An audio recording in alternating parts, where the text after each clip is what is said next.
Hello everyone and welcome back to another episode of Ups and Downs for WhoCulture. I am your host Seán and today we'll be going through Rogue. Ellie will be returning next week, which means it's going to the end of her holiday, so spare a poor thought for her boss. That means this week you get to come with me. Alright, spoiler alert up front, I really enjoyed this episode. Of course it has its ups, it has its downs, clues in the title of the video, but let's dive right in. Oh, this is so Bridgerton.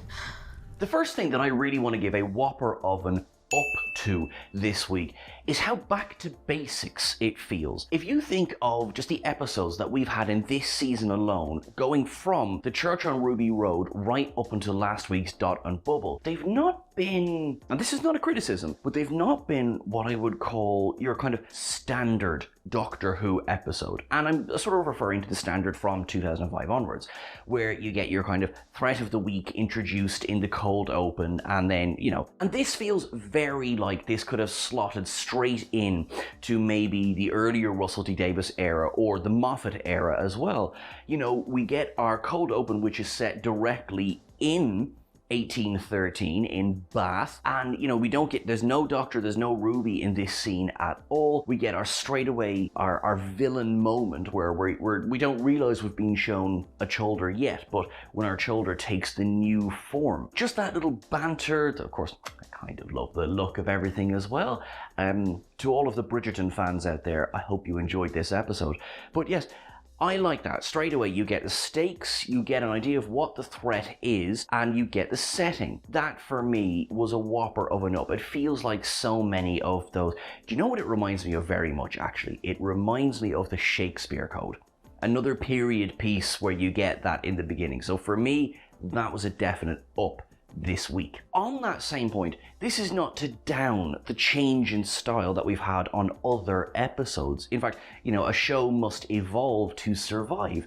This is a great example of it doing that, but also remembering, some of the things that help to establish its style. Now, of course, it is right up there, front and center, this whole Bridgerton style. Now, you're going to hear Bridgerton said a lot. Not only is it said 3 times in the episode alone, but you might, like, a very critical person might go, well, just because it's set at that time doesn't mean it's Bridgerton. This new show is all of a rage. Well, actually, no, it's obviously a very deliberate homage to Bridgerton. Director Ben Chessel, who also, by the way, directed The Devil's Chord, so here he is doing another period piece, has, visually completely tied this in to the ongoing Netflix series. And for me, I think that's clever. It is something that I am definitely upping. I'm both upping the setting and the direction. It is also something that I feel this is going to age, because, if you think back to any episode that makes a direct modern popular culture reference, a good example was, as I was growing up, I was a massive Buffy the Vampire Slayer fan, right? And it basically prided itself on how current it tried to be with popular culture. Now, a couple of years later, when I go back and I rewatch some of those episodes, for me it is full of nostalgia, but part of that is because it's aged so much in the years it's been off the air. Again, now, please don't take this as me dumping on the episode, not at all. I think this is something, do you know what it's something? I know obviously we're Disney Plus now as well, but it's something the BBC does a lot, is reference other things that are current. I mean, we get Strictly Come Dancing references in here as well, which I loved. Instant Strictly with these psychic earrings. It really, really works for me. Plus, I am an absolute sucker when it comes to nostalgia. Here I am being nostalgic about an episode that's only just aired. What I am, wishing time away? My next big up of the episode goes to the writers. Kate Herron was the showrunner on season 1 of Loki, which I loved. Full disclosure, I've yet to see season 2. No spoilers in the comments, please. It's so good to have new blood that is so strong right out the gate. Because, this season we've had excellent Russell T Davies episodes, we've had an excellent Stephen Moffat episode, and this one now as well, I would be so happy to see a bunch more episodes written by this pair because the dialogue is really smart and quippy. Kind of reminds me a lot of Eleven's banter with Amy and Rory, so that kind of era of Who. And it's also smart. I love the pacing of it. It was a really, really strong episode and script, I think, from this writing duo. In the interest of balance, I come to my first down of the episode, and the down is Ruby's subplot. Millie Gibson, as she has been consistently, is brilliant. So what's your problem, Seán, you're asking? My problem is that the stakes for Ruby's story are completely second fiddle to the Doctor and Rogues. And of course I will come to the Doctor and Rogue now in a second. So for me, it felt a little bit like Ruby was getting the short straw this week.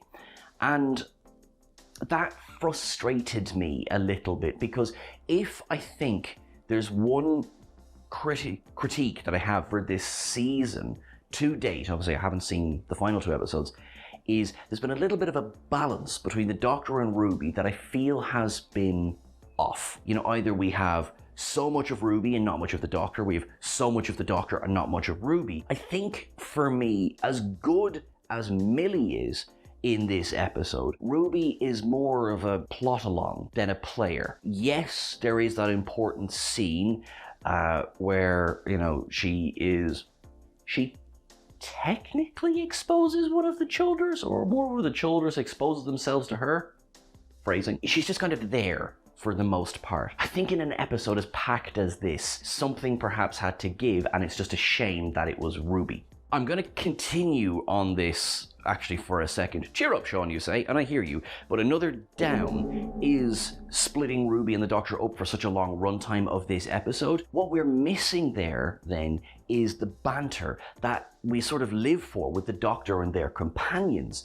You know, we've seen it time and time again, that the strength, I feel, of Doctor Who a lot of the time is how the Doctor interacts with the people who know them best. Splitting them up like this, I feel, takes the wind out of their sails a little bit as their relationship. Especially, and I think we've said it before, you only have 8 episodes of a 40 to 45 minute runtime, which means you don't kind of get those extra minutes or those extra episodes to sort of play with to help build their relationship. I think as well, there is one moment, and this is included in this down now, this is not an additional down, where the Doctor calls Ruby, oh, my best friend. And I know this is what the Doctor does. The Doctor has best friends, has companions, that's fine.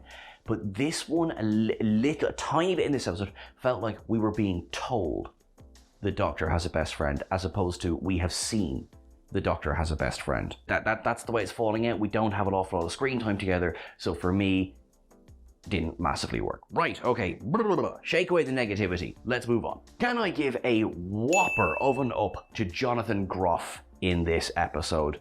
I loved Rogue. I think there's obvious parallels here to Captain Jack Harkness. You know, whereas Captain Jack was a time agent, Rogue is a bounty hunter, and there's an awful lot of similarities I can see in Rogue to characters like Jack, and indeed to the Doctor himself. Think about when we get, first of all, when we're introduced to Rogue, who's just silently observing the room. Love, by the way, that it's the Sonic, which we've had opinions on, but it's the Sonic that manages to track down Rogue, so fair play, Sonic. And there's a lot of Sonic bashing going on in this episode in particular, and I do like the fact that they're like, actually no, it's a very useful tool. Their exchange on that balcony as well, instant chemistry between Jonathan Groff and Ncuti Gatwa. They really work so well, I think, as a double act in this episode. And we get an awful lot of screen time of them together, which I think improves the episode overall. Look, I've said what I've said about, you know, the lack of Ruby in this episode, but we are not stuck for banter and a relationship in this episode. It just happens to fall between Ncuti and Jonathan. Another one of the very obvious Bridgerton parallels in this episode is Billie Eilish's bad guy playing underneath the introduction scene of Rogue. I mean, like, alright, why don't you just kind of tell us, ooh, he might be dangerous. Not gonna lie, big gun up from me. Moving on. We then get the reveal of Rogue's ship, and I love that exchange on the lawn. Rogue saying, you fly around in a shed? Taken up, but also we love the shed here on WhoCulture. Before we go aboard the ship, because big scenes, I want to talk about our Chuldurs. And up from me is I love the design, obviously this bird-inspired design, and also what classic Russell T Davies Doctor Who going on here when you get, I mean, they're in bird makeup, and yet they're playing it serious and everything. It's just classic Russell T, isn't it? Indira Varma, taken up, by the way, is so good, so scenery chewing, so good in this episode. Of course, the last time we saw her in Doctor Who, she was Susie Costello, who was not great mates with Gwen Cooper over in Torchwood. There was the whole bit where she shot Captain Jack in the head. So, you know, listen, she's had a bit of a varied history with Doctor Who before. Very, very, very much enjoying her as, you know, we kind of get the leader of the gang feeling here too. That swept back plumage makeup really worked for me. And also, look, I am a massive Game of Thrones fan. Great to see her back, because I always thought, like, the poor Dorne storyline never got enough to do. She should have been a big bird the whole time, and that would have fixed everything with that storyline. There, I've said it. I felt, and I'm gonna go old fogey mode for a second, right? When they were talking about this whole thing of they were cosplaying, I kind of got this feeling of, like, you know, how do you do, fellow young people, talking about cosplay. And I'm saying that because I'm so guilty of that. So guilty, or I'm just like, oh, I'm going to wear something and I too am a cosplayer. It really worked for me. It was so silly. Now, let's take a step aboard Rogue's ship. La la la, la la la la la. For me, I can already tell what a rewatchable scene this entire segment is going to be, for a couple of reasons, but that's a big one right up the front.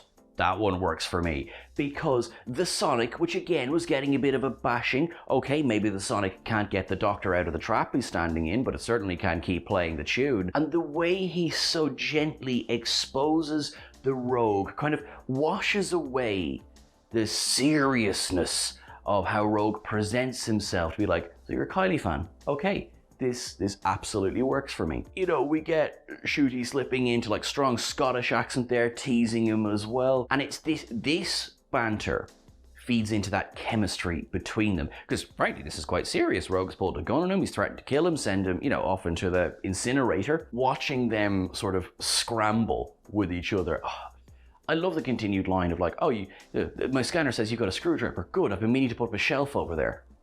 Taken up. I love references to shelf in the Sonic. This obviously, you know, we kind of move past the adversarial relationship between the two relatively quickly, which I'm happy about, because enjoy the banter, let's get rid of that. We know that's not going to be that. And then you start to see the parallels and similarities between the two characters, which again, now this is an up from me, because seeing Rogue traveling alone in a ship, it's very cluttered. You know, he clearly needs another set of eyes around him. And, you know, this serious, I'm lost, I travel alone thing. Obviously, this is evoking memories of many of the Doctor's past lives. Particularly, I think what it does is it helps us as an audience feel a familiarity toward Rogue that helps us to trust Rogue very quickly. Now, I've been hurt so many times in media where you get introduced to a character and then relatively quickly they're revealed as a traitor, or they're revealed as they're working for somebody else, and it's a bit like, oh, I liked them. This helps me kind of settle a little bit and to really go, oh, okay, no, I like where this is going, That scene with the psychic paper, taken up, says you're hot. Now, does it say YOU''RE, hot, in which case is referring to Rogue is hot, or Rogue reads it says you're hot, which is, does it say I Shooty got one hot? Because quite frankly, both answers are accurate. Once we move past this moment of mistrust between them, we get what will be, I think, one of the most talked about scenes of the season so far. So we get what I call our standard I've had many faces moment, which we get time and time again in Doctor Who. I love it. I'm here for it. I love seeing the other Doctors. Richard E. Grant's face is in that lineup. Now, we've seen Richard E. Grant in Doctor Who live action before, specifically in a couple of episodes in Matt Smith's run as the 11th Doctor. Great to see him. What the bloody hell is he doing here? Before the 2005 revival of Doctor Who, Richard E. Grant played the 9th Doctor in the animated episode Scream of the Shalka. That effectively means there's 2 9th Doctors. I think this is both Russell's way of going, we want to acknowledge the fact that Richard E. Grant played a Doctor, you know, that's number one, but then also perhaps it's their way of gently going, we might need to kind of move past the rigid numbering system that we've followed effectively since Patrick Troughton was introduced as the 2nd Doctor. You know, part of me, you know, is like, no, Ncuti is the 15th Doctor and David Tennant is the 10th Doctor and that's just how it works, and I like that, and I do like that, I really do, and probably, like, let's be real, for the purposes of these videos going forward, we'll still refer to them in those numbers. But then we've seen so much change in Doctor Who, and we've seen so many side quests, not to mention the entire Big Finish universe as well, that it's quite a lot bigger, I feel, than what we've seen on screen specifically from 1963 onwards, that we can be a bit more open-minded when it comes to where the numbering system falls. I tell you one thing that's been, I think, consigned to the bin at this point is the limit on regenerations. And I mean that this statement might age like milk, but I have a feeling that that's something that what the Time Lords giveth, the Time Lords can also take away. So I'm not gonna worry too much about that. I wouldn't honestly be shocked, actually, if they were to keep that regeneration limit. And, you know, every time you get a new set of regenerations, it just resets. So effectively, Capaldi would be the 1st Doctor going on, if that makes sense. That wouldn't shock me, or what even is canon at this point? Which is my long and rambling way of going, Richard E. Grant confirmed here on screen as a regeneration of the Doctor. And for me, I am delighted with that. Whopper of an up. This scene is Ncuti's big comparative of, I'm a Time Lord, I'm from the planet of Gallifrey in the constellation of Custerberus, I'm 903 years old, I'm going to save you. I kind of feel like this might become one of his opportunities to do that. And just having Rogue go, wow, like, it works straight away. I loved it. And then, of course, we get, you know, I'll show you mine if you'll show me yours. So the Doctor brings Rogue to his shed, to the Tardis, and we just got this moment of up. The Doctor singing Pure Imagination from Willy Wonka, from Charlie and the Chocolate Factory, sorry, I should say, and just smiles for the entire scene. It was just watching these two play off each other, hearing Rogue inside the TARDIS just reacting, you know, having the it's bigger on the inside moment, walking around, and then just banters like that thing you're noticing, that's surfaces. You know, Rogue trying to banter back, I mean, just like, oh, you know, you're so clean and everything, and the Doctor grinning, and you can see this attraction between them, which just tingly, the way it grows feels so organic, and I'm so here for it, because clearly they must have just clicked off screen as well. And we see more of these comparisons, their similarities and their differences in this scene too, how they present themselves, how they deal with the world around them. Rogue quite obviously paralleling earlier incarnations of the Doctor. And I think a very important line here in this scene sums up, I feel, Ncuti Gatwa's Doctor, which is, you know, you don't forget the people you lose, because of course the Doctor twigs straight away that Rogue is on survival mode. The Rogue has clearly lost someone in the past and is unsure how to live without them. And the Doctor, of course, goes, we have to live each day because they can't. Obviously, moving on from the 14th Doctor carrying all that weight and that pain, the 15th Doctor being so full of life and so full of joy, he doesn't forget what he's lost. He's not ignoring what came before. He is honoring those who have been lost by living each day to the full and not stewing whopper of an up, which of course then leads to, you can see them becoming closer and becoming closer, and you know, there's just like, I was like, are they going? Are they going? Are they going? Oh, they didn't. Oh. So, just such a wonderful, romantic, emotional scene between the two. Absolutely loved it. So we have this side storyline going on with Ruby and, spoiler, one of the Chuldurs. This was so funny because I'll be honest with you, I didn't see this one coming. I didn't see this reveal coming. I thought, because we had to have our of the moment viewpoint character. So, you know, we had that in the beginning with the Duchess, who then, well, is Chuldur.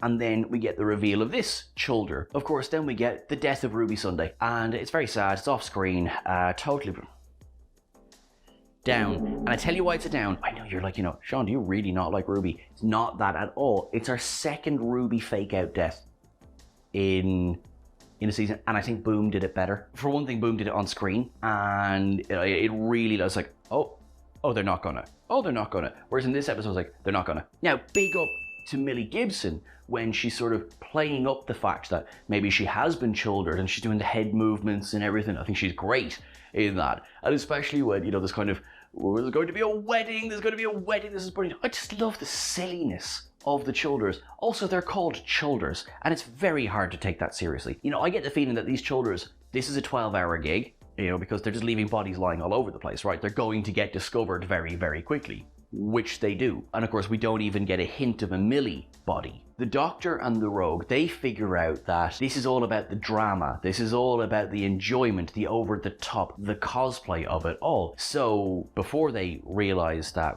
or think that Ruby has been killed, they're like, well, we will create a dramatic scene which will force the Chuldurs to come follow us. They dance together in the middle of the hall in 1813 in Bath in England, and this is a romantic dance and taken up. I am here for it because, again, Ncuti and Jonathan Groff just have such chemistry together. This is quite a sexy scene. I'm not going to lie to you. Like, I really did appreciate what was going on screen here. The dancing is fantastic. The lighting, again, big up to the actual staging of this scene and how it keeps cutting back to Indira Varma going like, oh, Le Scandal, and the other characters were like, you know, Scandal, this is new. And then, of course, which leads to our moment of, you know, we need to up the drama and get them to follow us.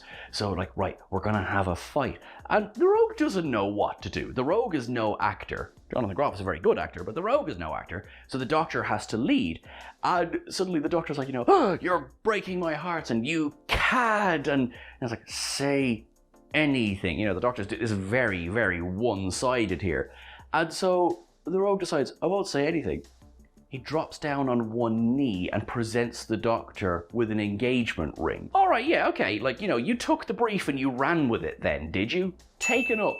We get a sort of an odd inclusion. We flash back to the Doctor's conversation with Carla, where Carla says you need to keep her safe, referring to Ruby, and the Doctor promises he will. And of course, if you travel with the Doctor, safe is not a word that you're familiar with. And I think this is why I downed the fake out, is because, you know, if you were going to include this scene, perhaps Boom would have been a better place to do it. It sort of felt like, as wonderful as it is to see Carla again, it's like, right, how can we get Ruby's family in this episode? And so this leads us to the clever reuse of that trap that the Rogue set up for the Doctor, is that the Doctor is now, of course, going to trap all of the various Chuldur in this trap. And we get a very, we get a very obvious, this can only happen once, so nothing needs to go wrong with it moment as well, which, I mean, did anyone miss that? That's fine with me. Doctor gets in, all going very bloody well. Oh no, that is Ruby. That really is Ruby. We get a callback to the fact that her psychic earrings, instant choreo, taught her how to dance. And the Doctor says, yeah, just don't activate battle mode. And also, And also, don't accidentally invent tarmac. Yeah, 1902, that one got away from me. That's the bloody dialogue that I love. Sorry, take a note from that. It's not from this scene, but I'm upping it anyway. But then, of course, you get basically the Doctor dilemma, which is, can you sacrifice your friend to save the world? And I like the Doctor says, no. It is drawn out, and I don't think the outcome was ever in question, but he specifically says no. And I think sometimes that hasn't been explicitly said before. The Doctor tries to find a way to kill himself every second Tuesday, you know? It's like, oh, I'll save the world this way, I'll save the world that way. But he can't do it this time. This is when we get our super romantic kiss, which is a whopper of an up from me. I believed this kiss. I did think for a moment, like, the Ruby's like, yeah, don't mind me, you used to have a kiss there, you're fine. But, of course, it is both a super romantic moment between two people who have such clear attraction to each other, and it's also a bait and switch because the Rogue then gets the activation key. First of all, like, that entire exchange, up from me. The Doctor's reaction to Yaba, taken up from me. And Jonathan Groff, that last moment where he holds up the activation key and he goes, come find me. Whopper of an up, because I love that. It's a sad, tragic ending, but there's hope. He says, come find me. He's not dead. He's just in a different dimension somewhere. Now, it's not quite, you know, we don't hear the doomsday music going, it's not Rose hitting against the wall the other way, but there's hope there. I feel that we're not done with Rogue. We do get that final exchange at the end, which, for what I've said in the Downs, is what I miss, is that brilliant exchange between Ruby and the Doctor, and we remember why they're so good together, where she's like, are you okay? And he's like, yeah. And she's like, you don't need to be like this. And he's like, but I have to be like this because this is how I am. And she says, just shut up. And she gives him a hug and it melts him. And that is a whopper of an up from me because, again, we're just cutting away dialogue for a second. It's just a hug between two friends and it really, really works. And we get that closing scene then at the end where the Doctor puts on the Rogue's ring. It's almost like a promise, it feels. I really, really, really think we're going to see the Rogue again, even if it takes a lot of dimension hopping to get there. I'm here for it because more Jonathan Groff and more Ncuti Gatwa, please. We have our teaser for next time, which let me quickly go through that. We see, it looks like we're going to meet, when I say the real Susan Twist, or the real character, because there's just we get it, the sum up of the appearances that we've seen so far and the character she's playing next week, saying something like, you know, I'm always there in my dreams, or my dreams are real. So it's like, is there this one central character who is traveling through time? Also, did anyone else get that crazy, scary image that was really Borg Skynet going? I'm frightened. So let us know what you thought in the comments below of this video. To all the people out there who were massively offended by two men kissing on Doctor Who, ha ha ha ha ha ha, hope it made you uncomfortable. Till I see you again, keep things wibbly wobbly. I'll be chatting to you soon. Thanks very much.